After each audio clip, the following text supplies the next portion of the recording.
Jai Hind. This is Colonel Sanjay Pandey. One of the main categories of my YouTube channel is veterans and forces widows. Unlike any other organization that deals with veterans and forces widows, I have a very different approach. I go to the roots, I go to their homes, I go to the homes of the forces widows whose children are still under education, and I meet them in their villages. I meet the veterans and these children and these widows in their villages in most rural parts in their homes. I have been meeting them now for more than 15 years, and all these 15 years are my retirement years. I retired in 2006. The last visit that I made was just in September of 2021. What exactly differentiates my approach? My approach is very simple. I was trained in 1981. During training, when nation, men, and self, exactly in that order, this Chetwodian motto was taught to us by our instructors. Somehow I took it very seriously. I said, why not? Why not give a life and in which I do exactly as has been taught? Let me see.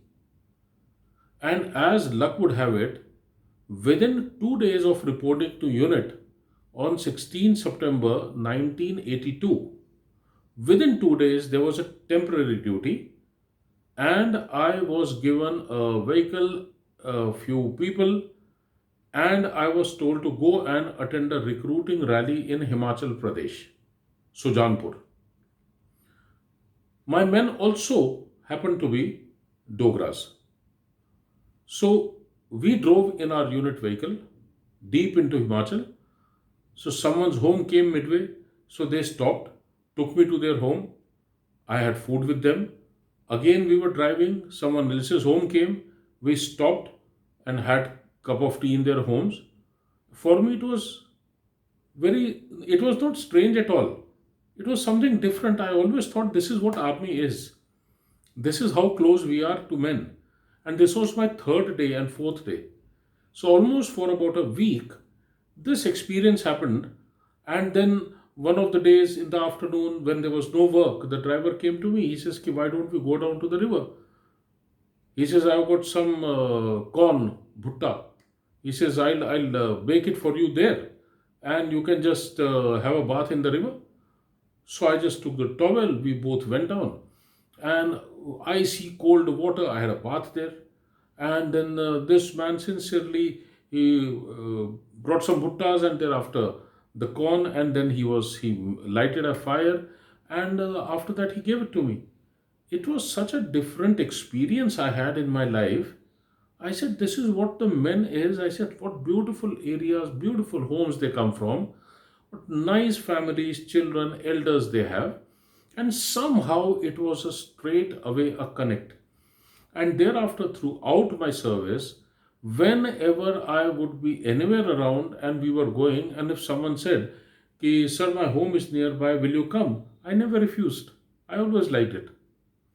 The things became even more serious after I commanded my unit in Batalik in 2003, when I lost an officer and couple of men in LC firing.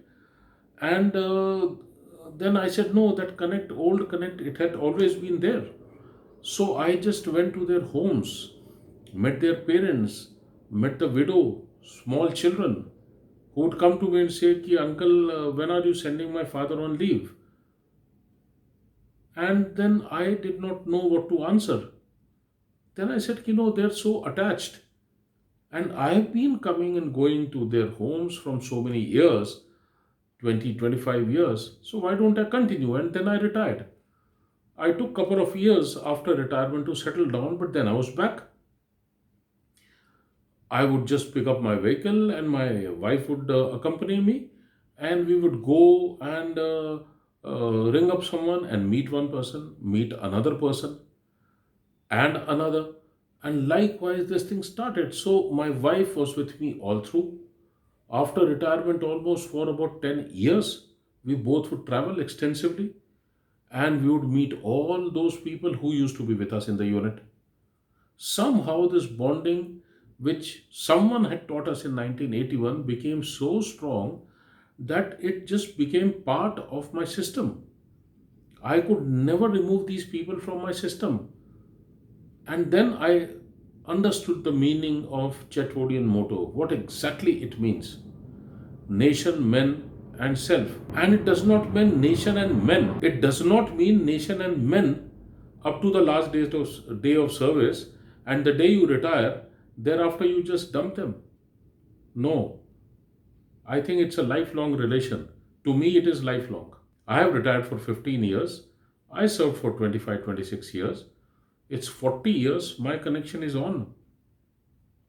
I don't think there is anything that will stop me. In fact, after my wife passed away in 2017, the bond became stronger. I actually started taking this as my extended family. The children would ring up anytime, the widows would ring up anytime. I would always be talking to the men. They are all retired. So that's how the connect was. Another thing which helped me quite a lot during service was someone came to me with some problem at home, and maybe land problem or electricity meter problem or whatever, and why don't you, sir, write a letter? And then I took the first case, I wrote, and then I wrote to the district collector, then I would write to the tehsildar, then I would write to the gram panchayat mukhia or sarpanch. And very slowly, I started realizing that when I write letters, the government officials actually respond and take, and they resolve the problems. And then it became a habit, and more people in the unit.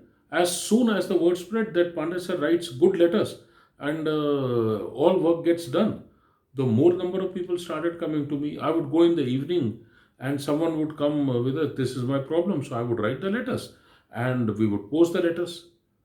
And slowly with this, I not only understood how the rural areas are administered in India, I came to know the entire hierarchy. How is village and sarpanch and tehsil and district and all these connected? Which officials sit where? Where does police sit? How is their jurisdiction? And tremendous amount of details just by writing letters. I would make them sit, understand everything right. Very slowly from them, I learned the entire organization of rural India, how the government works there. These are all part of our civics chapters, but no one paid attention. And the more I understood, the more I started enjoying it. And I would start taking up cases, even difficult cases. And then I became that official letter writer where anyone would come with the letters, and I actually enjoyed it. So, because of that, very slowly the connect only kept on increasing. And there was this guy whose name was Pyar Singh. He had the first letter that I had written. I think that was way back in 83. Until date, I have never forgotten his wife's name, because that time I found it very cute. His wife's name was Pyaro Devi. So these were very small things. I was young. But then they amused me. I said, no, it's so nice to hear all these things. And these things they stick in your mind. So even today, when I go, now that guy is more than 75 years, 80 years old today, 78. When I go and meet him, the lady also comes. She's also old. Then I say in my heart, no, I know your name and I know your name since so many years. So it's these sort of things, the connect which I had with the people. Now, because of all this, the I only grew closer to them. Then I started understanding what exactly their family life is. How many people can keep family in peacetime? Not everyone can keep, and they cannot keep the families for long. all the families must go back to their villages as soon as the unit goes to a field area. When again unit comes to the peace station, not everyone gets quarter. Again, there is a seniority list. Within that, they are given quarter for 1 year or 2 years. There is accommodation shortage. So where do their children study? So they all continue in villages. There's certain who want their children to study in schools in the urban areas or unit or nearby or army schools, and they don't have quarter, so they take houses in civil. So overall, it was not a very nice or a clean arrangement. Somehow it was their family life is always upset. And soon as the unit gets move orders to field area, 100% families have to be dispatched back home. Why? Because the families are not permitted. So now this was one. Secondly, as soon as there would be a raising day, that is, raising day is nothing else but the birthday of the unit. So big celebrations. So one of the traditions is to call the ex-servicemen of the unit. Now ex-servicemen would be in hundreds, but I always found just 10, 12, 14, 15 of them, and all of them had only one crib, that the unit does not write letters, or we did not get the letter, or we got the letter very late. So this continuous connect of the veterans with the unit was on the whims and fancies of the people there. The register would get lost and the whole addresses would go. Unit, no unit has, even today, any details of their own widows. They will not like hearing what I'm saying. I'm working in this from 15 years. It's not a tradition at all. No one knows. Overall, the more deeper I got into it, the more I started getting disturbed that no, there are things which are not correct. And soon the life gets more and more complicated for them. How does it get complicated? A Jawan retires and dies, or a Jawan dies while in service. He dies in operational area. He dies while on duty in peace station. He dies while he is on leave. He dies of illness. All of this complicates things to the level you can't imagine. Who gets his pension? How much pension will come? Will the widow be able to survive on that? And widow has absolutely no clue. And again, the more and more deeper I got into it, the more and more I realize that there is little that we do other than lip service. That's how I got started getting involved in their administration, in their life also, in the policies also, in the work being done for them. So veterans, if you say while serving is fine, I have told you their life and family life. Post retirement, it's not happiness definitely. Someone has to tell what exactly their problem is. That is how I started getting involved with veterans and widows. First, it was my unit widows, then I realized no, it has to be army widows, then I realized no, it has to be forces widows. At the end of the day, all their welfare in the at the Government of India level was being handled by one office. At ground level, they were from three different services. So there was a massive disconnect between them. There are organizations which are working, but somehow there are things which are not reaching. So, how exactly to convey without sounding critical? Aim is to improve the system. And that is how I started getting involved more and more with veterans. And my complete focus, 100% focus, is on those veterans who are below the officer's rank. People who actually are in trouble.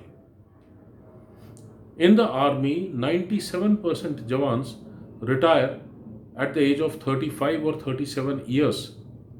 What is your age? What were you doing at 35, 37? How old was your child? How many children you had? What class they were in that time? And when did you retire? or how many years are there for you to retire? And if you are less than 35 or 37, can you look up to 60 years of age how you are going to live? And here is a veteran, he suddenly becomes a ex-serviceman overnight at 35, 37. Practically, unless he is from a technical arm, he's got no skill set. And they were the finest of the men who have done finest of the things in wars.